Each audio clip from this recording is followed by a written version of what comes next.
बिस्मिल्लाहिर्रहमानिर्रहीम। अस्सलाम वालेकुम।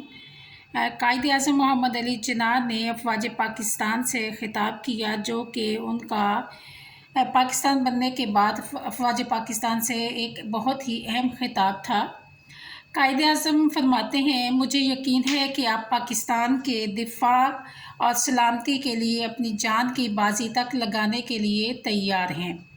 अपने वतन पर फ़ख्र कीजिए, अपने मुसलमान होने पर फ़ख्र कीजिए, अपने आप को पाकिस्तान के लिए वक्फ़ कर दीजिए। इसमें शक नहीं कि जो मुल्क मजबूत फ़ज़ाइया नहीं रखता वो दुश्मन के रहम करम पर है।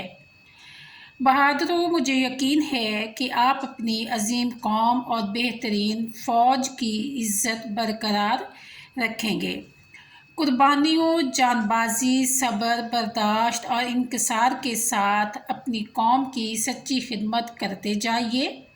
मैं आपको मसरूफ़ अमल होने की ताकीद करता हूँ। काम काम और बस काम।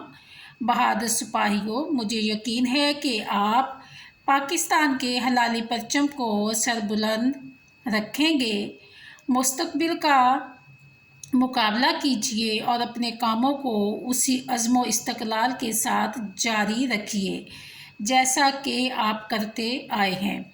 जी, यहाँ पर कायद आज़म मोहम्मद अली जिन्ना ने अपनी अफवाज को एक बहुत ही अहम पैगाम दिया था। उनको नसीहत की थी कि अब ये मत सोचिएगा कि आपको पाकिस्तान मिल गया है, पाकिस्तान हासिल हो गया है तो अब आप खामोशी से हाथ पे हाथ धर के बैठ जाएं, बल्कि उन्होंने नसीहत की थी कि आपको हर वक्त अपनी कौम की खिदमत करनी है, अपने वतन की, अपने सरहदों की हिफाजत करनी है और इसके लिए आपने तैयार रहना है।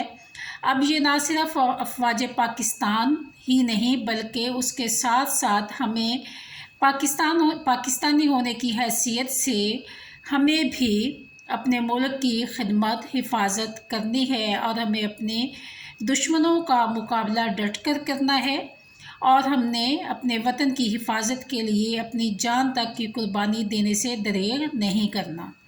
ये हम इस वक्त इस मौके पर अपने आप से अहद करेंगे कि अल्लाह पाक हमें साबित कदम रहने की तौफीक अता फरमाए। आमीन।